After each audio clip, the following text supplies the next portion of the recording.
have talked to more dealers and a broader set of dealers than anybody else that I know. What is the biggest evolution you've seen over the last 7 years? And what is probably the biggest challenge that you've seen dealers wrestle with?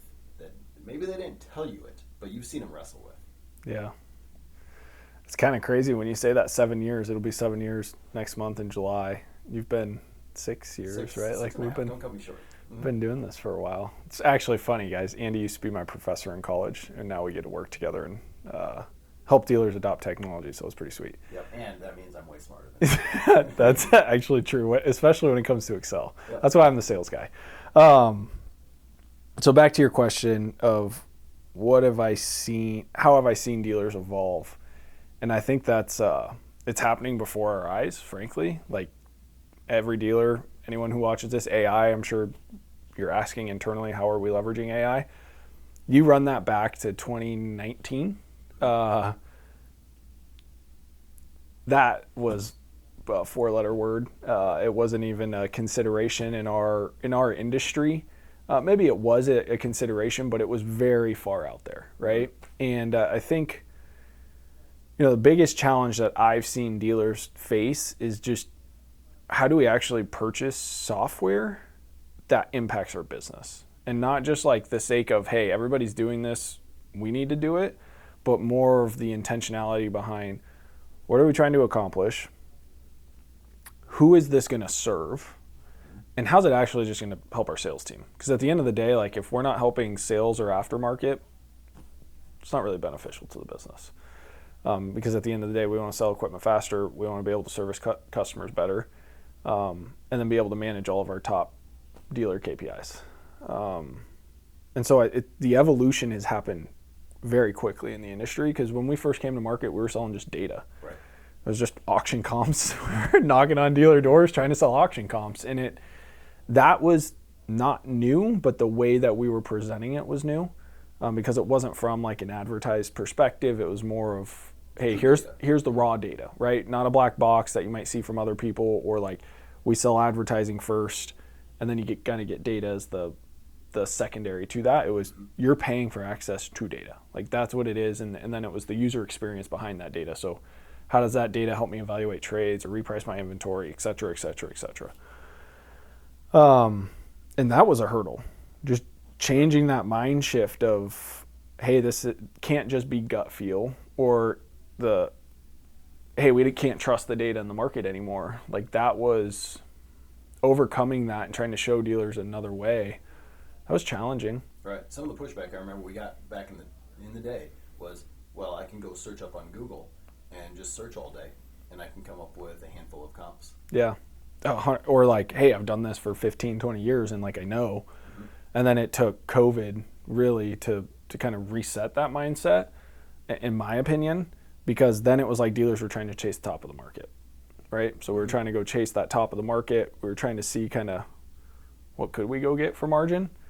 And then that changed very quickly. And now there's this whole new thought process around data and managing data. And that's not just into used equipment anymore. Like that's into our entire sales ecosystem, into our entire dealership ecosystem. How do we leverage the data that we have to drive better business outcomes? And it's funny, I know Hank's been on the podcast, but he talks about the analytics curve. And, we talk to a bunch of dealers that want AI, but as you start to break down that analytics curve, like you have to standardize processes and workflows first, because then you have intelligent reporting, dashboard view. Like you can start to find the bottlenecks in your business, and then you can start to leverage AI. Like you can actually start to engage with large language models if you're comfortable with that, or you can bring something in-house and start to analyze that data and kind of speak to the data like you would another person, and not have to be a data nerd to figure it out. Right. And that's where I'd see dealers moving very quickly, is they want to get to the intelligent, the end game, agentic. How do we leverage AI to bring a significant amount of efficiency to our business? Yeah. But like you said with your earlier answer, you got to go through a system that has the data governance, like almost the boring stuff that has to be done in order to get to that end result. which gets back to that buying software piece. Yeah, 100%. And I think, the reason why I feel so passionate about this is before my life at Tractor Zoom, believe it or not, there was one. I was doing this, I was selling kind of digital transformation, if you will, for a larger technology agency here in the Des Moines Metro. And we were helping businesses essentially roll out digital platforms for their operations. And that was happening back in 2014 to 2019-ish. I was doing that. And then I jumped into the ag space, and I always wanted to get into the ag space. I was able to marry kind of my passion for technology with ag, and that's what we're doing for dealers right now. It's like we are revolutionizing the way that they operate. And I think we'll get into this in the conversation, is every dealer's at a different path in that journey. Some have had solutions, we displace solutions. Some have had failed attempts at solutions, and so there's really bad taste in their mouth. And then some are like, this is brand new. We're moving away from pen and paper, and we got to figure out a better way to do this. And each one of those is there's really strategic, important things that dealers need to be identifying and thinking about in order for the investment to work out. Because there's only so much technology can really do. You'll hear me say this probably 100 times, but people, process, and partner, like the most important thing in any technology rollout, in my opinion. Nice. And on that note, this has been by far the longest intro that we've ever done for the podcast, so I do need to break and actually welcome you guys. Welcome everyone to Beyond the Hood with Tractor Zoom. This is our Tractor Zoom internal insider episode. I am joined here by Tyler Lowy, senior account executive. Did I get that right? Sales guy. Yeah, sales guy. Yeah. But the reason why I wanted Tyler to join me is because of his perspective, like I mentioned way earlier, that he's talked to dealers now for 7 years, has this unique perspective of helping people adopt technology and go through some kind of digital transformation. And I wanted to kind of just tear apart his brain and ask him the questions that, what you've seen throughout the years, so all of our audience can kind of learn in a very condensed time period, 7 years worth of insights that you've seen. You've seen the good, the bad, the ugly of all those conversations. You said dealers come at this from many different starting points. Yeah. And so I think there's a ton of nuggets that everybody can learn just from gleaning off your perspective. And so we're going to dive into that. And I really want to, I think the part you left off with, what was it? The people, process, and partnership, right? Let's maybe start there. Okay. And I'm going to ask you why each one of those is important. And then I just also want to get back to a broader question of what are some pitfalls that people do when they're potentially buying software? What should dealerships do? Because I'm going to go on a limb and say most dealerships did not go to college to learn how to buy software. And who did? Right. Who did? Yeah. And also then how do you buy data? How do you anticipate AI and build out programs? Like nobody went to school for this kind of stuff. But you have a unique perspective that I think a lot of people can learn from. So rewind that back. People, process, partnerships. Let's start with people. What is an important aspect that dealers should know about the people they have on their team? Perhaps I think that's the angle you're coming from. And why is that important? Yeah, I mean, there's a lot to unpack there, but I think first and foremost, it's everybody always thinks what's in it for me. And so if I'm an executive at a dealership, or I'm a manager, or I'm a leader, and I'm coming down and I'm saying, hey, we're adopting this CRM, we need visibility into everything, and this is how it's going to be. That's a miss. I don't need to tell anybody that, but that's just not the right way to approach the situation. And something that I've learned through my many failures in my sales funnel or process here at Tractor Zoom, as well as some of the success, is that we need to pull in people as early and as often as possible in this process, because they need to help take ownership in it, and specifically sales, right? Like salespeople. We all know I'm a sales guy, so I can say this. Apologize to all my other salespeople, but we have a way of doing things that we're pretty set in our ways, right? And we're very comfortable. Top producer to a middle tier salesperson, it's really hard to change habits. It's very hard to change the way that you operate. And so when you're able to fold them in early and help them, allow them to have ideas, to ideate, to start to point out where there's problems in their process and how something might be able to help, it really just shifts the perspective internally from a conversation perspective of us versus them. And it's more of like, how do we help you sell more? And that ultimately needs to be the goal. And so I think, there's a lot of people that this impacts any technology rollout, given sales, service, management, marketing, whoever. Like if you're purchasing software for them, you should include them in that process, especially if you want them to adopt it and kind of champion that. So that's something that I think is just of utmost importance. And if you've ever talked to me, I think I'm pretty bullish on saying like, hey, our next step here, like we need to get some of the key stakeholders involved, or like something's gonna fall apart along this journey. And if we need to shake hands, part friends now, it's better than getting 7 steps down the road and doing that, so we don't waste each other's time. Okay.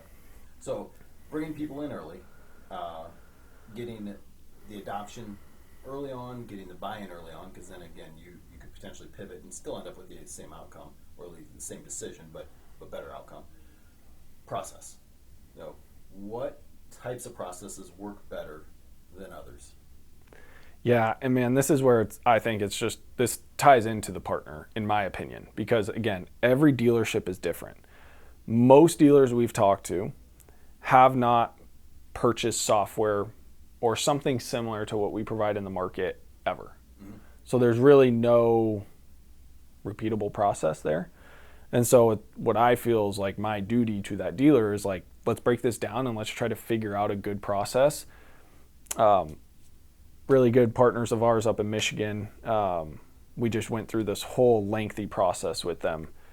We had a key person that was involved. Shout out to Don if you're listening. And he really helped steward the partnership. And what I mean by that was him and I sat down, he met with management. We decided that, okay, by this date, we're giving a go or no go. Mm-hmm. And it wasn't like, I need you to say yes. It was like, at this point in time, we need you guys to make a confident decision. So then we were able to work backwards from there of what needs to happen. And that, I think, is one of the most important steps in working with any big transformation inside of an organization. Is it needs to be tailored to you. Like you can't be set, here's your playbook, let's go do it. Like we need to understand what business impacts are we trying to solve? Who's this really going to impact? Where are you trying to bring improvements, right? So your business impacts, that's high level. But like the improvements day to day, what is it? Is it retention of salespeople? Is it quality of life for the salespeople? Is it efficiency? Is it transparency into what's happening across a multi-location dealer? Is it managing leads better for a smaller dealership and capitalizing on all the opportunities that walk in the door? Like that all needs to be tailored to what you're trying to accomplish. And so that's really where the process and partner come in, and it's kind of that interjoined yin and yang, if you will. Yeah. So if I'm going to be devil's advocate here, and I'm a dealer that's, like I feel short on staff, or even my staff, I've got somebody that might be a project manager, but they've never done this before. So if I throw them in the position, they might not be able to do what Don did. What would you tell them? Yeah, fantastic question. And that's also the role that we'll play for a dealer. Is I'm a sales guy, so I'm going to help guide or quarterback. Here's how, let's define what needs to happen. Let's try to figure out all the I's that we need to dot, T's that we need to cross. And then we have a full onboarding team at Tractor Zoom that takes you from contract signature to go live. And then we have a customer success team that takes you from go live throughout the lifetime of the contract. And those people get pulled in very early into the process. And that's where we can help fill in, like no additional cost, but we're going to help come walk alongside you to make sure that you can confidently get to a yay or nay at a given point in time. Because if you can't, we don't really want to do business with you, because it's a failure on both of us. Right. And that's just not how we want to operate at Tractor Zoom. So we want to make sure that you can very confidently say, yes, this is the right solution, or no, this isn't right, given timing, whatever it might be. And that's fine. Mm-hmm. Like we don't, we're not going to be something for everybody. So then does that tie into the partner piece? 100%. Yeah. But, talk to any dealership. They've probably told you many times of how they've written a check and basically had software dropped in their lap, right? Told good luck. whether that was purchasing some out of the box solution or kind of an end-to-end sales solution, and they just feel frustrated, and they felt like it was up to them to really build out and configure, provide, or ask, like, can the system do this or that, or how does another dealership do X, Y, and Z? And that's really where we have best practices, and we're pretty adamant about those out of the gate. We're going to get you about 90% of the way there, and then you can start to work on that 10% to really make this thing yours. And that's where our project teams come in. You know, I can kind of help set those expectations, but I can't go execute. That's why it's super important to have those folks involved as early as possible. Okay. So if I'm a dealership principal and I've got cold feet, I've implemented a DMS unsuccessfully in the past, or I have just battle scars from something, and we hear a lot of those stories, and you know, they're warranted because there are a lot of battle scars out there. How do you identify that, you know, one software provider or one instance might be different, or they all, you know, because I'm entering into the situation thinking every situation is going to be like my past experience. So how would you coach them to identify either red flags or identify, you know, green space that, oh yeah, this might be different than my past experiences? Yeah, that's a really good question. I just think that, you know, from a farmer's perspective, if I were to walk into your dealership and think that you're the same as the dealer next door, you'd probably have a lot to say about that, right? Like there's a lot of nuance to what we do from everything outside of the technology side at Tractor Zoom. But then there's the technology alone too, right? That speaks for itself, and we've got proven data points in the market for that. But it's more of if you had a failed implementation, but you're still up at night thinking like there has to be a better way of operating, what is the harm in engaging in an exploratory conversation or process? Because at the end of the day, if someone's like forcing you to make a decision, probably should be a red flag, right? Yeah. But it's in our best interest as an organization to go as deep as we possibly can into that process, because we need to have really good partners. We don't just sign, you know, a year contract. We're signing multi-year contracts. We're engaged with these dealers, hopefully for life, where we plan on being a system that they cannot get rid of because we drive that much value for them. And it's in our best interest to do our due diligence just as much as it is that dealership's, because we want really good partners that are going to help push us forward and push the market forward. Right. So I don't think I'm answering your question specifically. But I think you did reiterate a little bit on, I mean, you talked a lot about partnerships just as much or even more so than the software piece. And I think that's an important piece to figure out, because you said, like you said, you don't want a piece of software dropped in your lap. So you need, what does that mean? Have a partner alongside of you. 100%. Yeah. And I think if you were to talk to any of our dealers, there's going to be good, there's going to be bad. Like none of this is super smooth, but at the end of the day, we'll always answer the phone. We're always going to do everything we can to provide the best support. And we will be very intentional about making this fit your operation, and not just saying like, hey, this is the way it is. But we'll also say, hey, Mr. Dealer, none of the other dealers we work with do it this way. Have you ever thought about this process? Mm-hmm. And that can be uncomfortable at times, but I think that's what creates a healthy partnership, is it's give and take. And we need to be able to push where, hey, there might be an opportunity to optimize some things here. Have you ever thought about this? Mm-hmm. And if ultimately it's like, hey, that doesn't make sense for our business, okay, let's figure out a solution. Yeah. Right? Yeah. One of the things that I think I enjoy most about being in here at the office, and if any of our listeners haven't been in here at our office, it's fairly open concept, so you can kind of hear a lot of the conversations that are going on. And so when Tyler or any of the other sales guys are on the call, you'll hear that challenge a lot of times of what are you doing to make your dealership better. And so it tends to be a little bit of a consulting call, just another chance for somebody to have a sounding board, to say, here's what I'm trying to do, what can you do to help me, but also just to hear other ideas that are out in the industry and being challenged on where you're going. It's not easy to do when you're running a dealership, when you're running any kind of, you know, isolated business, because you're not surrounded by peers all the time that can do that day in and day out. So yeah, it's like free consultation. Yeah, I mean that's generous. I appreciate that, but I think it's more of, hey, I don't know what it's like to be a dealer, to sell equipment. I don't know that. I do know what it's like for a dealer to purchase software, though. And like, that's the value that I can bring to this conversation. And Mr. Dealer, I need you to bring your expertise of your organization to the conversation, because that's where we're both going to start to be able to move something down the road, or ultimately decide like, hey, this might not be the right solution. Have you ever thought about XYZ, you know, as like an alternative or whatever it might be? So yeah, I mean, I think we do try to approach it from the point of view of, hey, we talk to a ton of dealers and we talk to them about their sales process. Like, that's what we do. I don't sell equipment. I don't know what it's like to build a quote. I don't know what it's like to process a invoice. But I know what frustrations are with other dealers and the pain points that we've helped solve for them. Like that, there's some merit to that. Okay. So moving this on down the line a little bit, we talked about getting the right kind of people into the decision. We talked about the process to go through, which morphs into really the partnership and what a good, healthy partnership looks like.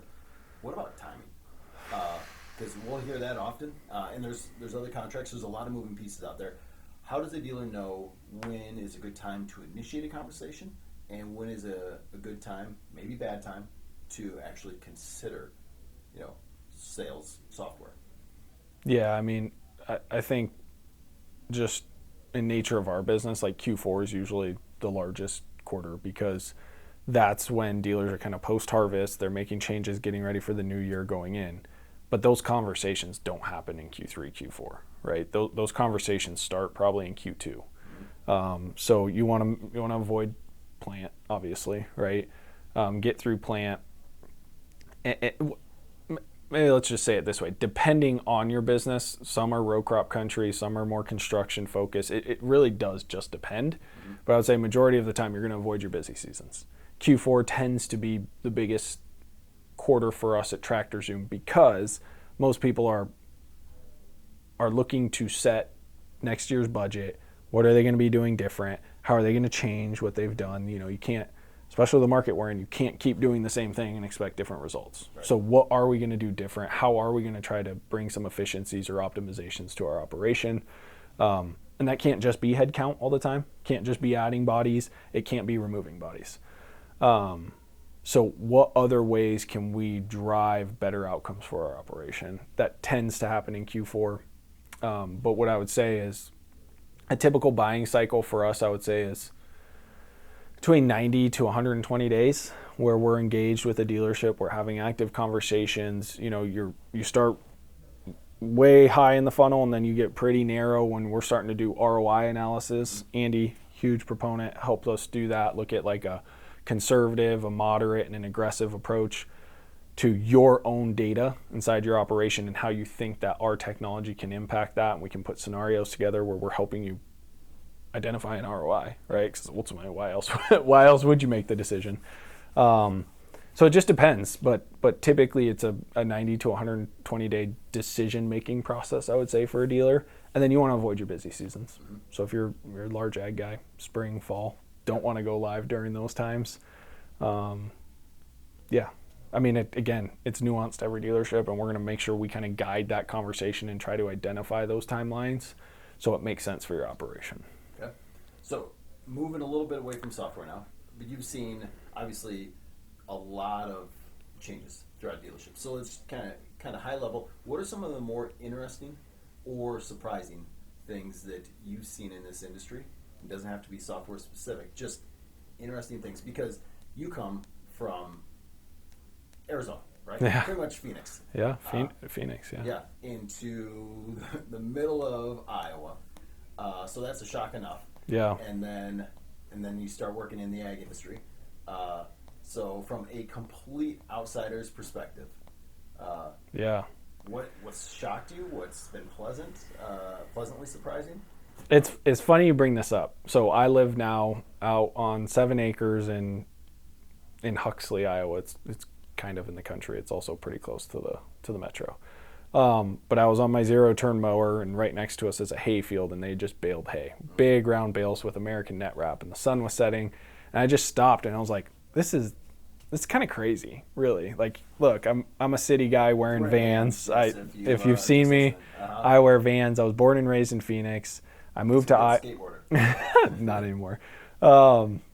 met a girl, got married, did the thing, and now I live in Iowa, one of the largest ag states, and I'm in the ag industry helping sell technology, and it was like this kind of full. I just feel super thankful, one, to be able to bring my passion of technology into an industry that, frankly, I didn't give credit to when I grew up in Arizona. I don't even want to say what I thought about farmers because I don't even know if I could really say that. I probably didn't even know what an equipment dealership actually was, frankly, like truly.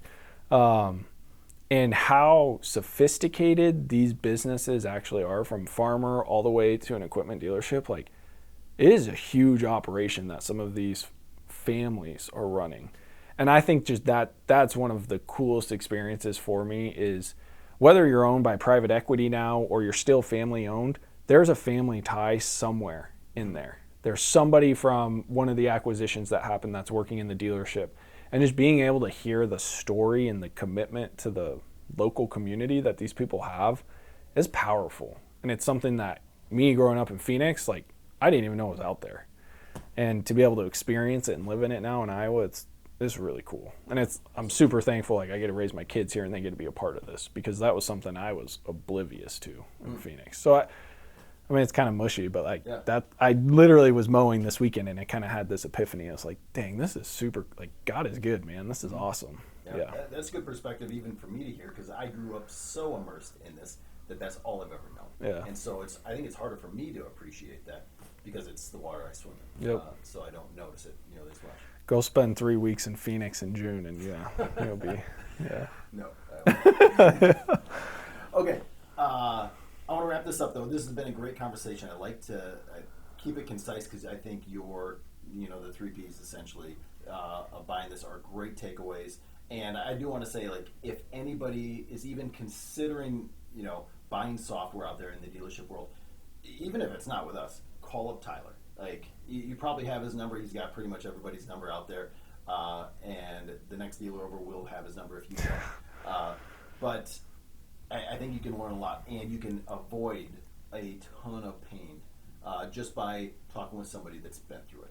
Yeah, and I wouldn't even say learn, but it's more of like, hey, here's what we've seen. Here's the conversations I've had. Here's a dealership that you should call. Like, if you're thinking about XYZ product and it's not us, like, I guarantee you I know, or we know, not just me, but our other account executives, our other salespeople at Tractors, know of a dealership that is using that technology, that has left that technology, or is thinking about that technology. And this is a really small industry, and it's amazing to me how there's some really solid peer-to-peer conversation, but, like, it is also very isolating. Right. And you're very stuck in your dealership, and, like, it's refreshing to be able to talk to another dealer and just get their perspective and know that, like, what you're struggling with, Mr. Dealer, like, I promise you there's another dealership out there struggling with it. Like, the pain is very common amongst dealers, but, like, the levels of the pain is where the nuance happens. But the general pain is very similar. Right. Like, very similar. Geographically, you're obviously you feel isolated at times, but you're not alone. You're right. You go to these conferences and then you start to realize on how much similarities there are. Yeah. And there's good camaraderie when you go to those organizations. For sure. So just connecting those dots, that's important. For sure. Okay. One last question for you, just to make this real. You've been in Iowa now for 2011. 2011? So going on 15 years. Yeah. You are native. I'm in Iowa now, yeah. Okay. So not in this lesson doesn't have to come from Iowa and your time here in the ag state, but what's something that you've learned? Like, what is a life lesson that you picked up along the way, or possibly even a book that you read that's like, this is something to live by. This mantra has helped me out and I want to pass it along. Yeah. I'm embarrassed to say this. I'm not a huge reader. I'm more of an audiobook guy. I really struggle with just sitting down to read a book. But in college, I was at D3 Hero. I wrestled at a small Division III school. Nothing crazy. But we read the book called Slight Edge. Mm-hmm. And it is like the epitome, in my opinion, of the ag community. It's the slight edge is essentially the idea is doing the things that are just as easy to do as they are not to do, doing them every single time. Yep. Because that's what compounds. It's essentially 1% better every day, right? And then if you're not doing them, like that's when you get into catastrophic events. Like that catastrophic thing didn't just happen overnight. It's because of a compound of a lot of decisions that you decided not to make or didn't do, and that's what led to that point. If no one's read it, phenomenal book. But that to me is like the epitome of a dealership. Truly, is it's you don't see a dealership close their doors because of a huge catastrophic event. It's death by a million cuts, right? And the dealers that are pushing the envelope, they're continuing thinking about evolution, they're the ones that are growing and acquiring. And that's just real. Like it's real. That's life. It's hard. It sucks. It's not fun. But we have choices that we can make, and you just got to make the right choices daily, and that compounds over time. Mm-hmm. So I'd say that would be it. It's kind of philosophical, but yeah. No, that was fantastic, and it was actually the same guy I think that recommended you the book. Mentioned it to me. I read it. Fantastic. Eric Van Clay? Mm-hmm. Yeah. Yep. Yeah. So shout out to Mr. Van Clay. Yeah, if you're listening. Mm-hmm. Yeah. VK. Yeah. But I'm going to end it on that note. Again, if you haven't read the book, it is worth reading, and even sometimes passing down to some other employees in the dealership makes a difference. But Tyler? Thanks, Andy. Yep. Thanks for joining me. And thank you, everyone, for joining us on this episode of Beyond the Hood, the Inside Edition. Make sure you subscribe to this podcast in whatever channel you're listening to. And also, you can catch our other weekly episodes. We've got market trends, equipment updates, and then external guests as well. So we hope to catch you there. Thanks, and have a great day.